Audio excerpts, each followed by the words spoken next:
Hello, everybody. This is Durandal 1 and Mekkah, Hello there. and we are bringing to you Chapter 8X, my Fire Emblem 6 Hard Mode 0% Gross playthrough. Chapter 8X, kind of a weird name for a chapter.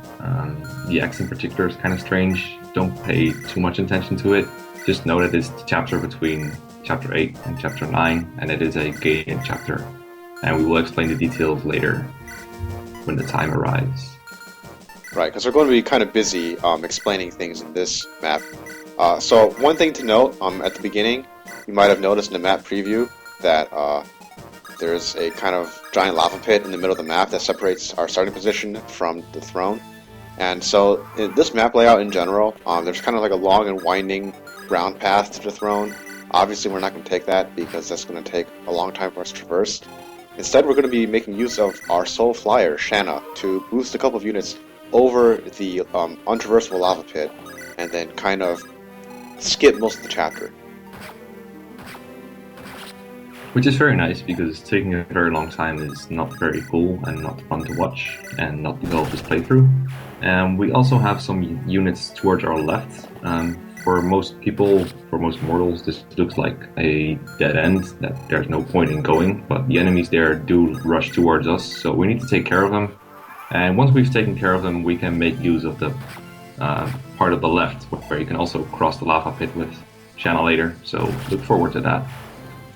Right, essentially we're going to be like using a rescue chain and then rescue chaining the person doing the rescue chain. If that sounds convoluted enough to you, I get confused by that too. So I want to point out something about the weapon that Rutger's using. That's a Light Brand that we obtained in the previous chapter, and he's going to be making very good use of it here. The Light Brand is a sword that can attack from 2 range. It's one of the only swords that can do it, actually, and I think it's the only commonly usable sword that is obtainable by the player in this game that can attack from 2 range. So, from 1 range, it acts like a normal sword, but from 2 range, it's supposed to do light-based magical damage, except it doesn't really do that in this game. Instead, it does a constant fixed 10 HP damage that's not modified by weapon triangle bonuses. So, one of the implications of that is that even against bosses who normally have like very high defense or resistance stats, the Light Brand ignores all of that and does a constant 10 damage, and so in that case it might be occasionally useful, especially if we don't have a good way to damage the boss otherwise. Yeah, you can imagine that otherwise it would only KO enemies with 20 HP or less, and that's not very many of them at this point. You might have also have noticed that sometimes a fire just randomly starts in the middle of the map. Those come from lava tiles, and they are this chapter's trap, but they are the worst traps imaginable because they are clearly indicated. You can see where they are, and if you don't step on them, then you won't notice anything. You won't take any damage, but if you do step on them by accident, or the enemy, then you take some damage, and that can be annoying, but for the most part it just wastes time. If you played Fire Emblem 7 before, and if you played it on Elliewood mode, you might have recalled from, I think, like Chapter 28 in that mode. It's basically supposed to be the same map, except the map layout is much different for whatever reason. But that map also has the same kind of lava tiles, except in that game, the lava tiles trigger whenever a unit stops on one, whereas here, they trigger based on the turn number.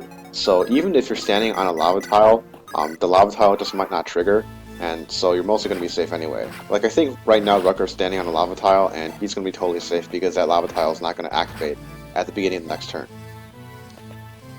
Really makes you wonder why they're there to begin with, because they are really bad. So one thing we should also note, I think, is the use of the barrier staff, because that is a very good staff. And one of the great things I like about the barrier staff is you can use it whenever there's a unit nearby. And that makes it very great for getting XP on your healer, since they don't have to depend on someone getting injured.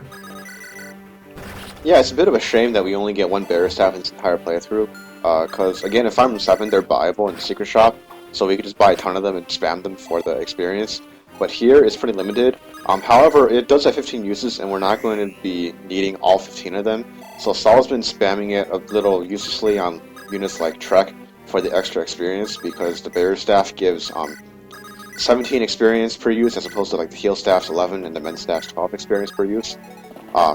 Now, the barrier staff that he used on Roy is actually going to come in handy later on.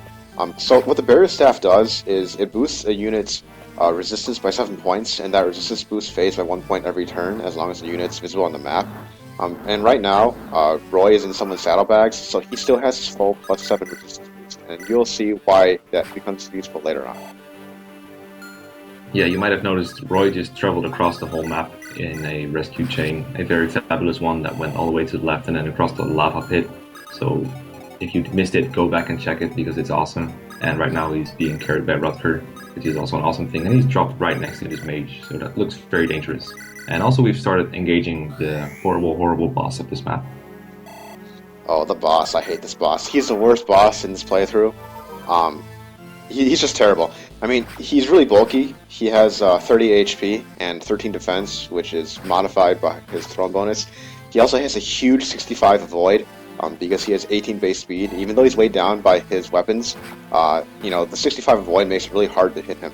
Like, Zealot only has around 30 hit with the Light Brand on him, and he's only doing 10 HP damage per hit. So our strategy for this boss is we're going to chip at him twice with Zealot, and then we're going to have Rutger try to crit him with the Steel Blade, which is the strongest sword that we have. And Rutger even doesn't have a very good hit rate on him, mostly because the Steel Blade kind of sucks accuracy-wise, but also just because of the guy's huge avoid stat. So unfortunately, this strategy only has like a 0.2% chance of working, and is by far the worst boss kill strategy in the game, but we don't have any other options if we want to be able to 6-turn this map.